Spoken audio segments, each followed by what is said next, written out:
Welcome to the Daily Horror Habit Podcast. I'm your host, Jay Krieger, bringing you daily reviews of currently streaming horror movies for your twisted pleasure. Be aware that these reviews may include mild spoilers. And as always, I hope you enjoy.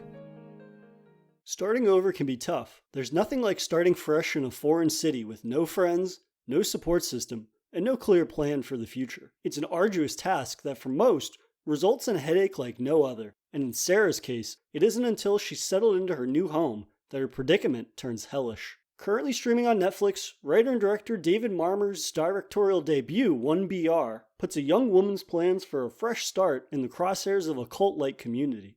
After moving to LA to escape a grief-stricken past, Sarah, played by Nicole Bloom, finds an idyllic apartment which she wastes no time in moving into. Though, during her brief stay, she learns that there are consequences for breaking the community's rules. Consequences that can be deadly. Things begin normal enough. The complex is picturesque, filled with friendly faces and those offering to help her settle in. It's the perfect place for a fresh start after abandoning her rocky relationship with her father on the East Coast. Though no matter how far she flees, the grief of losing her mother to cancer still weighs heavily on her. This serves as the basis for Sarah's inability to move forward with her life, bouncing from temp job to temp job, delaying her plans to finish school to become a costume designer. This uncertainty in her life makes her a prime candidate for the apartment complex's community. Sarah's first night in her seemingly humble abode is less than ideal, as pipes bang and creak and clank all throughout the evening, keeping her awake into the wee hours of the morning. And then she wakes in the middle of the night to shadows dancing across the walls of her room, shadows that she convinces herself belong to an intruder. These are fairly standard staples of apartment horror, though the tension that Marmer crafts materializes in the viewer doubting Sarah's reliability as a narrator. Calling into question our protagonist's reliability initially compels the viewer to question everything. Are these events a result of Sarah's grief-stricken past? Is her running out of a mysterious prescription causing her perception of events to be misinterpreted? The seed of doubt is planted in the viewer's mind early on, which challenges the authenticity of the threats Sarah begins to receive, and makes them all the more ominous. Not long after moving in, someone slips a note under her door reminding her of the no pet policy, which Sarah knowingly breaks by smuggling her cat into her apartment. Though what could have been a friendly reminder is made sinister as the note informs Sarah that some people are allergic to cats, you selfish bitch, written in bright red lettering across the bottom of the complaint. This is the first major act of aggression, and as Sarah runs into the hallway to try to see who dropped the letter underneath her door, she realizes it could have been anyone. The realization that there's a wolf amongst the sheep, as it were, on top of our uncertainty as to whether or not Sarah's perception of events is entirely reliable, creates a gripping sense of paranoia that fuels this apartment horror. This not only fills Sarah with doubt, but the viewer as well. That is, until we hear the dreaded smoke detector.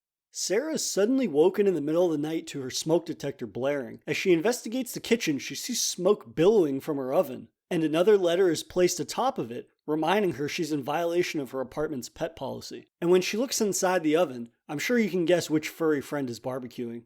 This is the first of many overt acts of violence both the viewer and Sarah herself cannot brush off. There's no explaining this one away, and as we abruptly learn, it's the first of many acts of violence to occur throughout the film. Sarah is then suddenly assaulted by a figure and zip-tied to a chair before being injected with a drug that knocks her out. She awakens in her bedroom, but it no longer resembles the homely amenities that she'd spent the previous week installing. The windows are boarded up, the door is replaced with a metal one that only opens from the other side, and the room is bare with the exception of a strange light on the wall.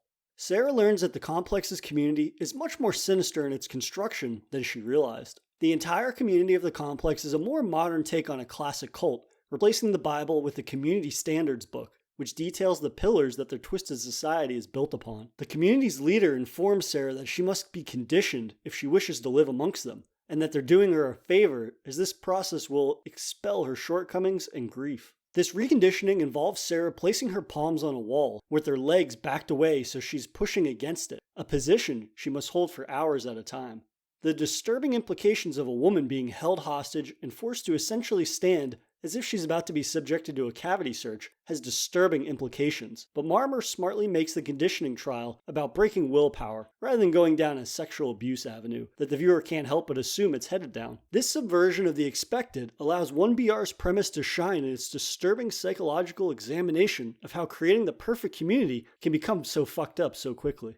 We see Sarah's willpower tested like she's never been tested before. This is where Nicole Bloom's character begins to shine, as she grapples with the unimaginable, a process that we fear will rewrite her moral code, essentially reprogramming her into one of the community members. It's a very real fear, and up until a certain point of the film, we aren't really sure if the process was successful or not.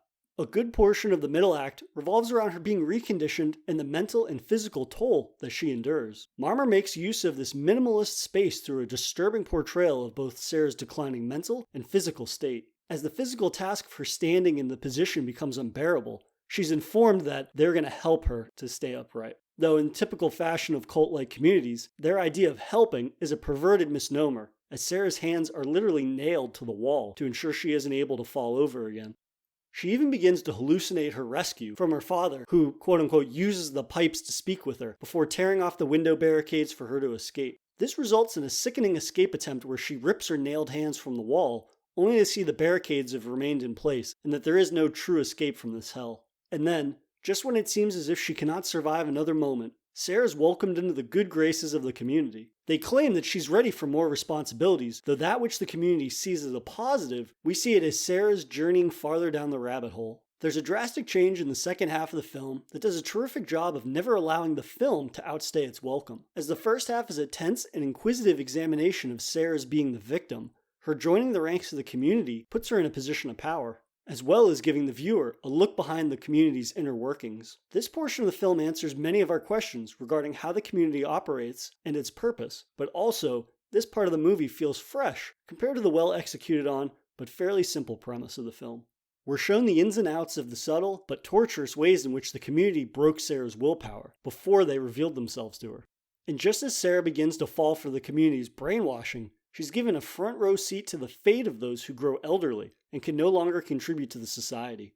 The film's final act explodes into one hell of a cathartic bloodbath of repressed anguish and grief that Sarah has repressed for the entire film. Pair this with a haunting ending that evokes a similar feeling to that of Karen Kusuma's 2015 film The Invitation, that just because the immediate danger is past doesn't mean our protagonist is out of the woods quite yet. The ways in which Marmor is able to lull the viewer into a false sense of security by the cult's new docile attitude towards Sarah, only to pull the rug out from under our feet with a harsh reality, elevates the simple premise into something really remarkable for a directorial debut. 1BR's fresh take on cult horror is the breath of fresh air that allows us to be a strong new breed of apartment horror.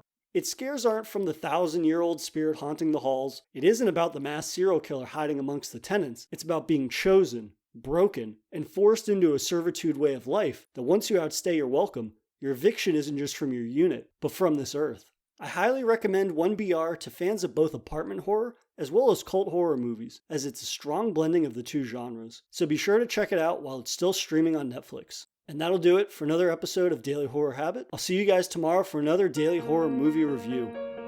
If you enjoyed this episode, please subscribe to Daily Horror Habit on your preferred streaming service and follow @Daily Horror Habit on Instagram and @Daily Horror Pod on Twitter.